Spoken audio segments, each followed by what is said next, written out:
And week after week, Mr. Glane sorrowfully came, and Mr. Glane sorrowfully went, shaking his head sadly at my mother as she helped him on with his coat. My obsession with owning a clarinet ended the day I got it. By day 3, I wanted nothing to do with the squeaking, squawking thing. But hope never left my mother's face. Kept telling me I was getting better. Kept lying to me. Even had this kind of like cool nickname for the clarinet from her old teeny bopper days, listening to Benny Goodman. She said, "Don't forget to practice on that licorice stick, Bobby." Licorice stick. My father just called it the horn. As in, have you sent out the payment yet for the horn? Hanging with Stuart didn't give me a whole lot more. Didn't give me quite what you'd expect. He taught me, how to tuck your lip under and show me a little bit of the fingerings and even coaxed some sorry squawks out of me.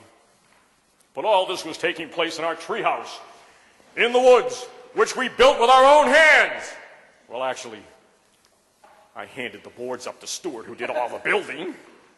But we used for only 2 occasions: reading mad magazines or pretending to be under siege by enemy hordes. And as everybody knows, a clarinet in your hands feels more like a musket than a musket itself, with scopes and triggers from top to bottom. We fired at the advancing hordes. And we listened to the dead and dying, the moans, the cries of the dying. Our muskets bell out on the railings as we listened and listened. Fantasy was alive and well in the woods in those days. But the greatest fantasy of all was the belief that I would ever play the licorice stick. Problem was, my parents were still paying for the damn thing. And they made up this rule that said you had to stay with it to the end of the year. They did this same thing when you signed up to play sports. All I wanted was a baseball uniform like the other kids. Didn't actually want to play baseball. Problem number 2 was that I was also a member of the Holbrook Elementary School marching band, which practiced 2 days a week in the school's cafeteria. But that I had not. I sat next to Stuart and practiced anyway. He could play enough for 3 guys. I simply pretended to play. I just hum along. I'd move my fingers. I'd even turn the pages whenever how I asked. I'd even pretend I was out of breath after a long passage. I had everybody fooled. Even the band leader, Mr. Burgess. I had it knocked. He'd pound his head on the baton, he'd pound his head on the podium, and he'd chew out some little flute player because she was behind on the tempo, and he'd practically pull his hair out if David Stairborn was 1 second late crashing his cymbals. But he never said a word to me the whole year. Not a word. Even when we were practicing marching in the field out back of the school, I had to march right by the old doof, humming as I was. Never said a word. Never said a word to me the whole year. This, like taking candy from a baby, this pretending stuff. Nothing to it.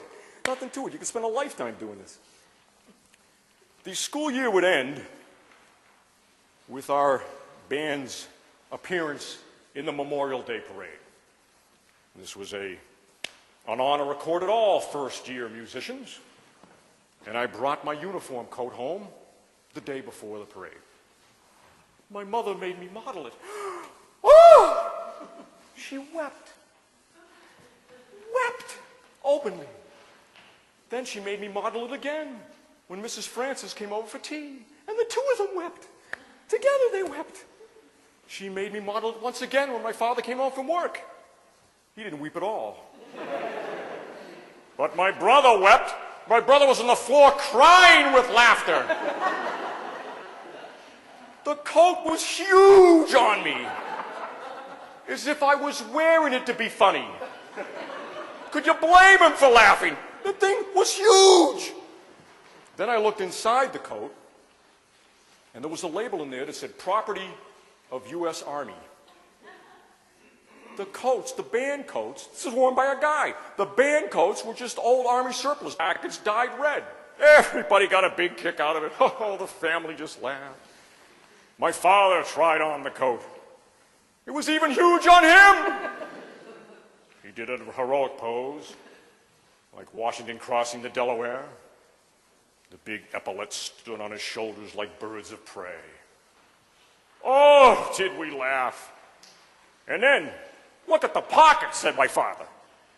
And he put his hands in the big overstuffed kangaroo pockets on the side. You could pack for a week. I took back the coat. My mother made me model it one more time before bed. Oh, she wept all over again. I went upstairs, and my mother spent the next hour and a half making phone calls. And when I woke up Memorial Day morning, the house was crawling with every living relative I had, including Nanny and Pop-Up, who drove through the night to be there. My Uncle Bill was loading film into his Brownie camera. Aunt Kiki was fiddling with her Instamatic. Aunt Fran walked around going, I can't remember the last time I saw a parade. I stayed up in my room with the coat on, looking at myself in the mirror. It was almost as if my hen-like neck was sticking out of one of those old steam boxes they put you into to melt weight on.